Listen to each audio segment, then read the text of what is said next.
So pumunta po kayo sa Alimol. Opo. Namasyal kayo doon. Tapos paano po naipit yung anak nyo sa escalator? Opo. Bali, paakyat po kami ng escalator noon, sir. Yung partner ko po, bali 3 po kasi yung anak ko. Okay po siya, tsaka yung pangalawa kong anak. Yung pangalawa ko na pong anak, na kasing laki ko po siya, 10 years old.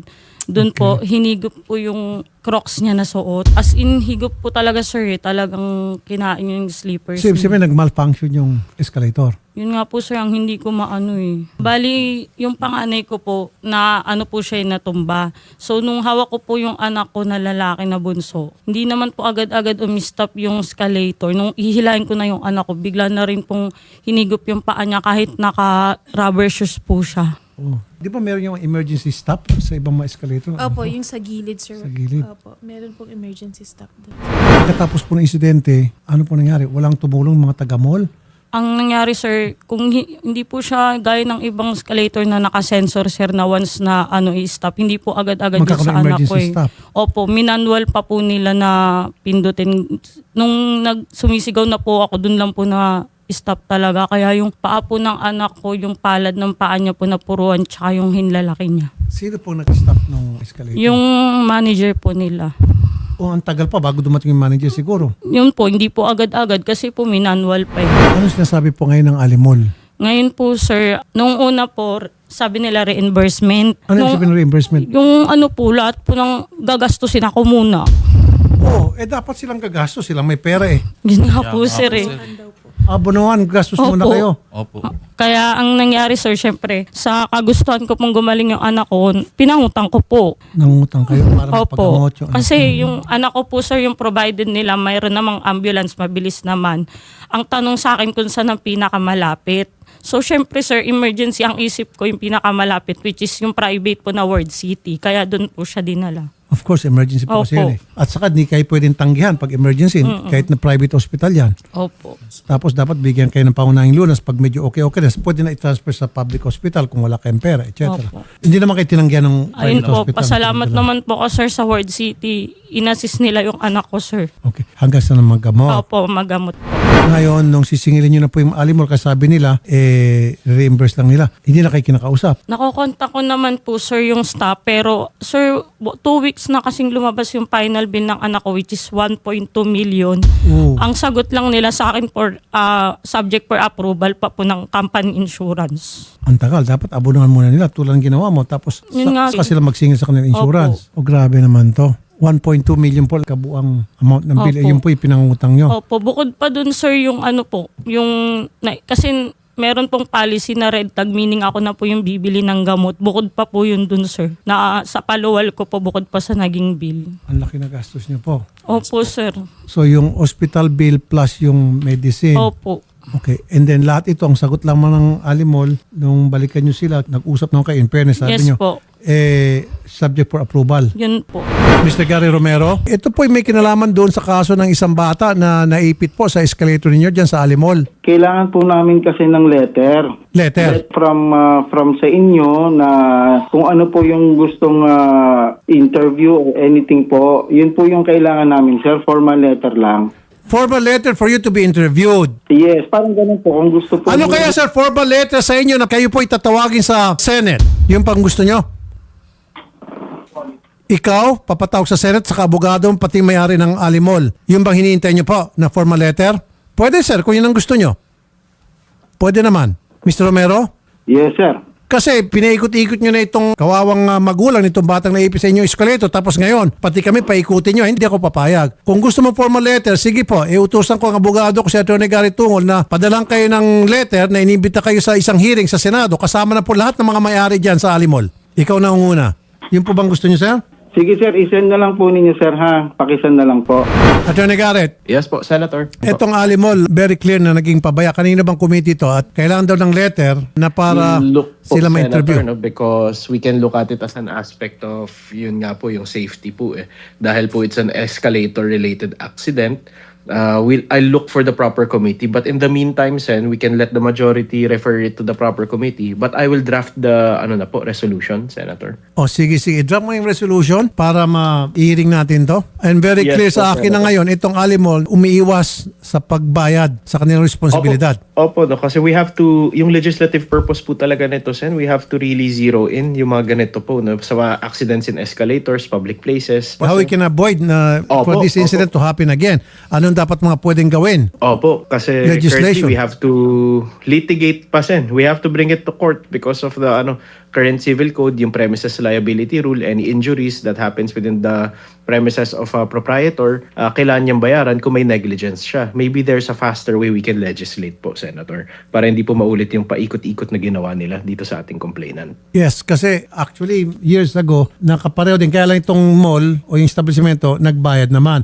Itong Alimall, nagmamatigas. Ang gusto ng Alimall, kawawa na nga itong nanay, magulang na Attorney Garrett, nag-abono Yes, ng 1 point something million at ang sagot lang palagi ng Alimall, subject to approval pa raw ng insurance company. Opo, Tama bali- po yung sinabi. Yun po ang sabi po ng Alimall Management kanina, Sen. I heard the record po. Malaking perwisyo po talaga. So maybe we have to enact a law na automatic po sana ang payout. Exactly. And then ang mangyayari, dapat yung Alimall mismo ang mag-abono versus yung magulang ng biktima. And then saka na lang sisingilin ng Alimall yung insurance company nila for reimbursement. Yes, po. Sila ang reimburse, hindi yung mag-abono yung pamilyang Sir, biktima. excuse lang Ma'am. po. Hindi naman po namin bayad pa. Bali, naka-admit pa rin kasi yung anak ko, sir. Kaya hindi ko siya malabas kasi nga po dahil sa hospital bill. Tapos, sir, yung pilit po nila kaming pinapapirma sa 98,000 na quick claim. Naku, Opo, hindi po wag. talaga ako pumirma, sir. Wag po. Napaka... Ilang beses po yan, sir, kasi 5 times ako nagmakaawa sa kanila, paluwalan nila yung anak ko eh. Ayan yung dinidikdik nila sa akin pirmahan. Wag na wag niyo pong pirmahan yan. 98,000 samantalang yung bill umabot na sa 1.2. 2 million po. Kasi pag pinirma niyo yung quit claim na 98,000, kung ano po yung natitirang balance Opo. minus the 98, kayo naman nanagot noon. Opo, yun nga, sir. Sabi po nila pag pinirmahan daw po namin yan, tutulong pa rin daw po sila. Hindi na Opo. maasahan. Kung ngayon nga lang, pinaikot-ikot Opo, na kayo. yun nga, sir eh. Grabe na po nila kami gipitin eh. Kung hindi pa ako pupunta, sir, actually sinugod yung anak ko 23. Kung hindi pa ako gumawa ng paraan para kontakin sila, hindi nila ako kinontak, sir.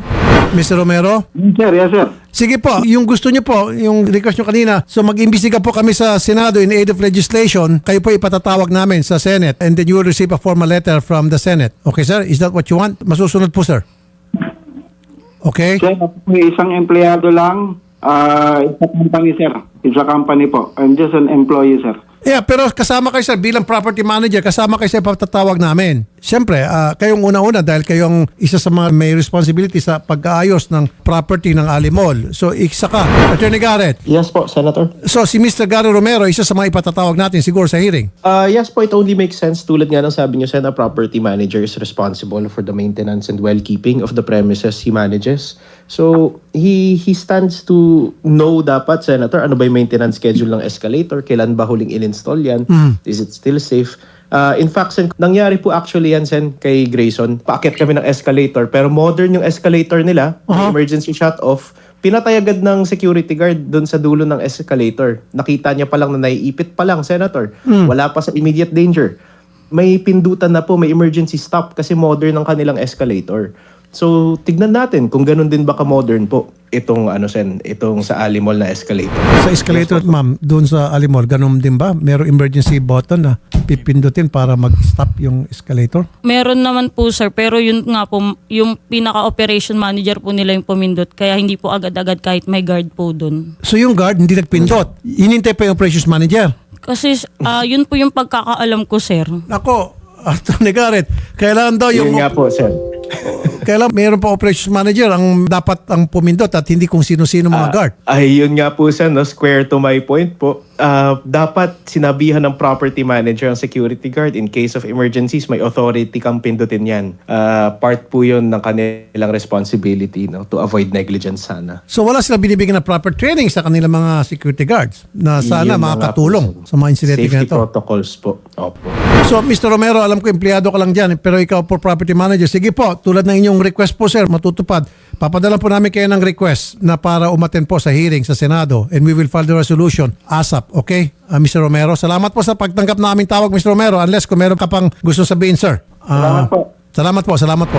Ma'am, doon sa bayad siguro pwede akong mulong dito. Mabibigyan ko ng guarantee letter kung papayag po yung ospital na para mailabas na natin yung anak nyo. Meron man po akong guarantee letter na pwede natin maibigay sa inyo o sa ospital. parang masagutin na po yung hospital bill. Pero it doesn't mean na hindi natin habulin tong Opo, yun mall. nga sir kasi Habulin natin. Di ba, Atty. Garrett? Yes po, Senator. Kahit na baliktad ginagawa po nila. Kahit nababayaran natin itong hospital bill ng pasyente, Opo. pero kailangan makasuhan pa rin natin to o maimbestigahan pa rin itong ano. Yes po. I alimol. agree po, Senator.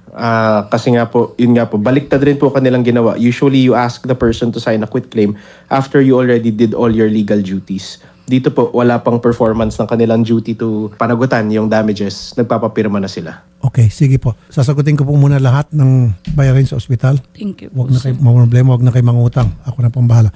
Pero habulin po natin tong alimol. Opo sir. Okay? Para, kailan din po kasi maimbestigahan, matigil po yung ganitong klase mga maling mga patakaran Opo, nila. yun, hindi po deserve ng kahit sinong ma-stress. Yun dahil sa ganyan po. Lalo po yung trauma sa anak ko. Sige. Kasama na rin po ipagsampa natin ng kaso, siguro reklamo. Turuman Jelling Tabate. Pupunta rin po siguro kami dyan sa inyong tanggapan, maybe in the next couple of days, para doon po sa kasong pwede may sampa. Opo. Salamat po, Patrolman Kabatay, ma'am. Thank you po. Thank you po, Senator Rafi.